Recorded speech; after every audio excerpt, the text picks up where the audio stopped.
รถมือสองนะพี่น้องที่เห็นไหมขายรถมือสองนะตรงนั้นน่ะแยกพอดีเลยสี่แยกพอดีเลยตรงสีส้มๆซ้ายมือนี่ก็จะเป็นคาร์วอชค่ะที่ล้างรถเส้นนี้ก็จะเป็นเส้นอะไรนะเขาเรียกอะไรนี่นะอยู่ในปากเนี่ยนะมอระบินซึ่งมอระบินดาดิโนบิงลี่ไปสนามเลี้ยวซ้ายเลี้ยวขวาเราก็จะไปโนโวพาร์คค่ะเส้นโนโวพาร์คมองไม่เห็นอย่างนี้เลยค่ะพี่น้องมองไม่เห็นอย่างนี้เลยที่ปัดน้ำฝนกับหาดอันนี้สร้างออนไลน์ว่าสร้างออนไลน์ไปหาเลาะซื้อโพสเราไปหาเลาะซื้อนี่เลาะซื้อไม่ได้ใส่สั่งออนไลน์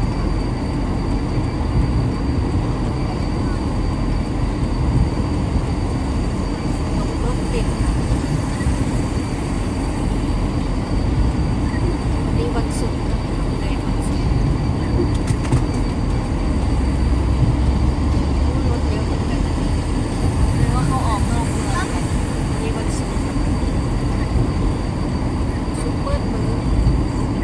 ส้มโอเว่นเข้ามาด้านนี้ไม่ได้ไปเอ็นบีนะเอ็นบีนี่เนี่ยทำมาเรียกมาโต๊ะจมปันฟังเนี่ยนะ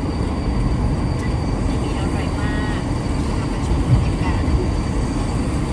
นี่แหละค่ะออสเตรเลียวันก็มี3-4 วันถ้าไปทำงานฟาร์มนี่ก็บรรยากาศค่ะพี่น้องฝนก็ตกยิงครูอยู่ในที่ตกนะพี่น้องเอ้ยเมื่อวานนั้นดำให้ดำหน้าหมดแล้วจ้ะมันยัง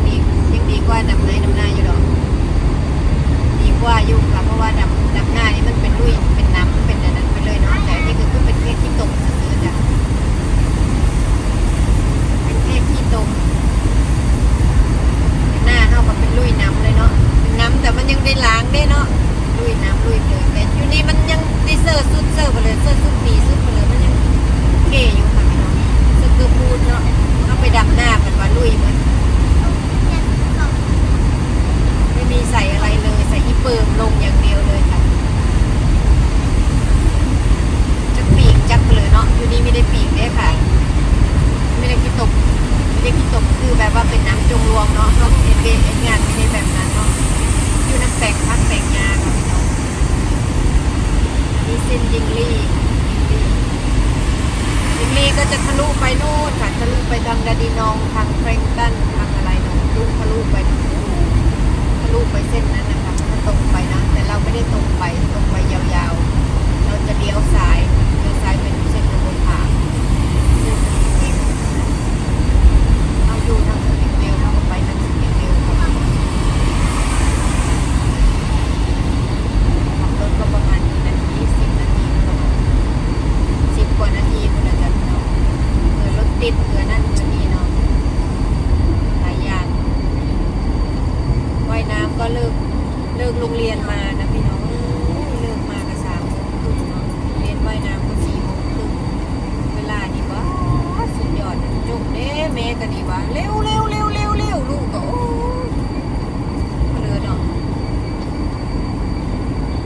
ฉันชิดได้เวลาน้องเวลาเป็นเวลาอยู่ในฝรั่งม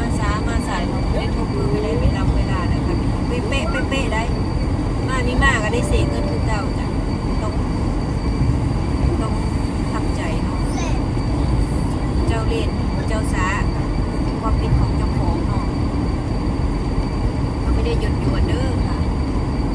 ไม่มีการหยุดยวนโอ้ฉันตึกเวลาคือมาสายถึง4 โลเร็วกว่าค่ะเวลาเป็นเวลา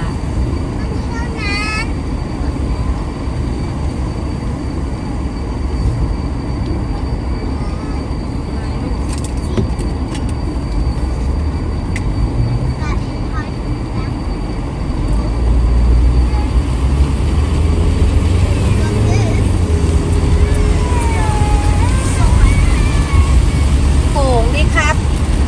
เอาลูกนี่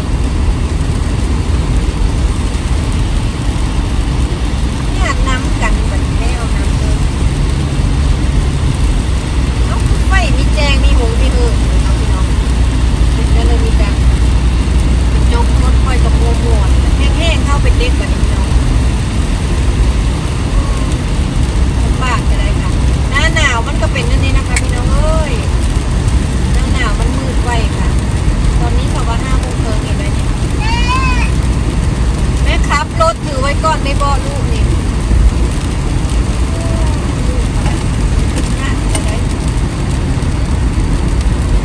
แม่นี่ฝนตกเลยลูกเอ้ยนี่ค่ะตรงไปก็จะเป็นดาดีนองเป็นแฟรงตันกันนั้นค่ะแล้วเราจะเลี้ยวซ้ายค่ะจะเลี้ยวซ้ายนะคะมาค่ะยิงสันโลคาไปเลยค่ะคนรถหลายขนาดนี้เนาะแดงสิลืม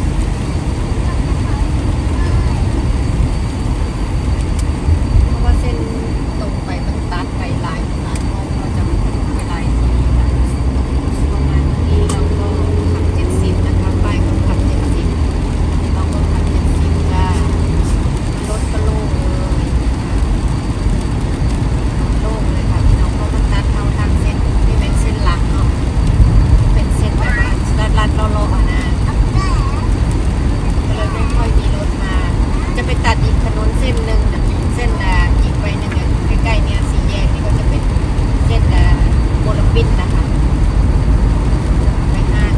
โอ้ยไฟคือโต๊ะตาค่ะโอ้ยอันตรายด้วยค่ะไฟโต๊ะตาเนี่ยต้นปังเลยนะนี่ค่ะแยกนี้ก็จะเป็นเส้นซ้ายขวานี่ก่อนเส้นโมลปินออกไปทางพูดแล้วก็ไปทางนั้นอย่างว่ามีทางซ้ายกันจะไปน่านจะเป็นซ้ายอีกเช่นทางเส้นตรงเส้นดันนะคะแล้วเราจะพุ่งหน้าไปสปริงฟิลด์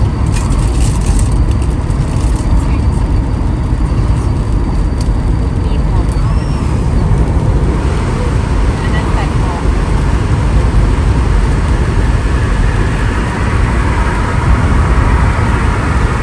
เปิดไฟเปิดอะไรตัดหมอกให้น้ำเป็นสีม่วงห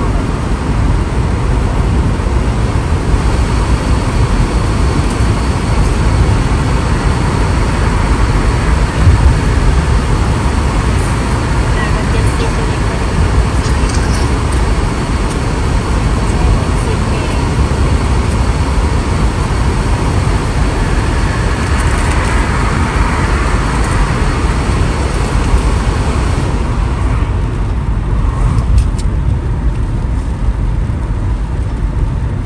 เปิดแอร์ยังสุดเลยค่ะ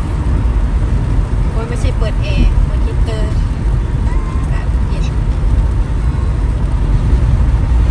นี่แหละค่ะชีวิตแม่บ้าน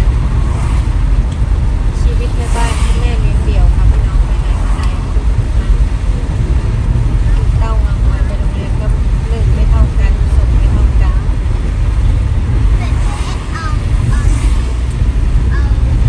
ช่วงนี้เห็นดีๆได้นี่โอ้ยตายแล้วตาไม่ดีก็เลยไปเลย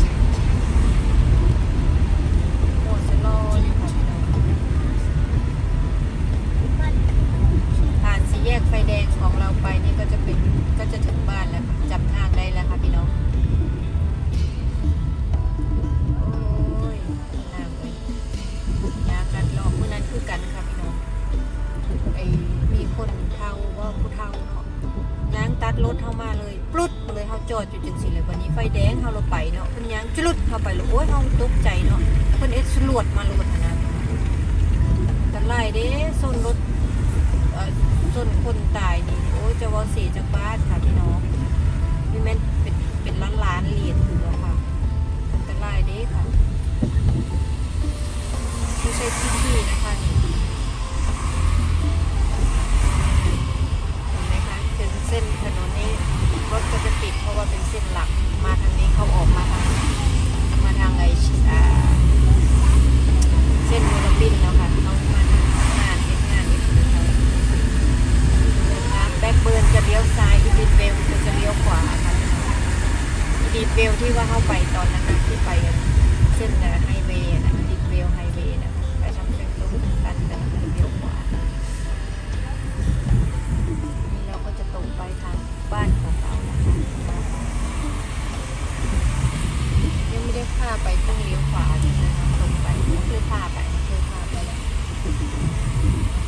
เอาเลยค่ะสำหรับคลิปนี้ก็แค่นี้แล้วค่ะฮอนอื่นฮอนซานเลยค่ะพี่น้องขับรถใน นตกค่ะฝนตกยามค่ำคืนยามแรงค่ะแรงก็ไม่แรงมากตอนนี้5:30ค่ะพี่น้องมาจากพาลูกไปว่ายน้ำค่ะพี่น้อง every Friday ก็มีนัดไปว่ายน้ำค่ะพี่น้อง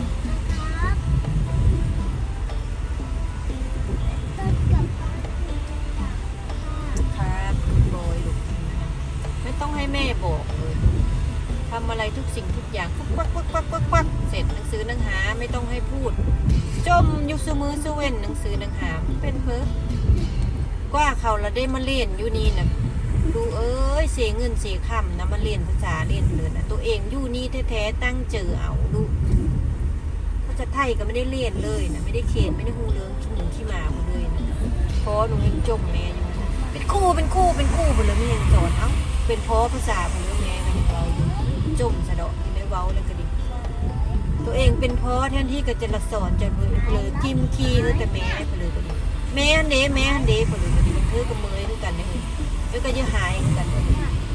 จะได้ยังจะได้มาไอ้เผือจะได้มาตายเผือมาเลยโอ้ยเบาเถอะทำสุภาพมาดีขอโทษขออภัยเด้อพี่น้อง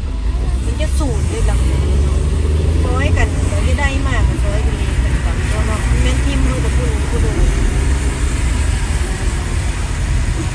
งานเว้งานเพื่อนงานชาติเท่ากันว่าเพื่อแห้งแล้วเพื่อนแค่ไปเวมาเนาะจากที่เราว่ามันก็เหมือนต่างกันเนาะเอางานแม่บ้านจักเลยยังจุกจิกจูจีจุกจิก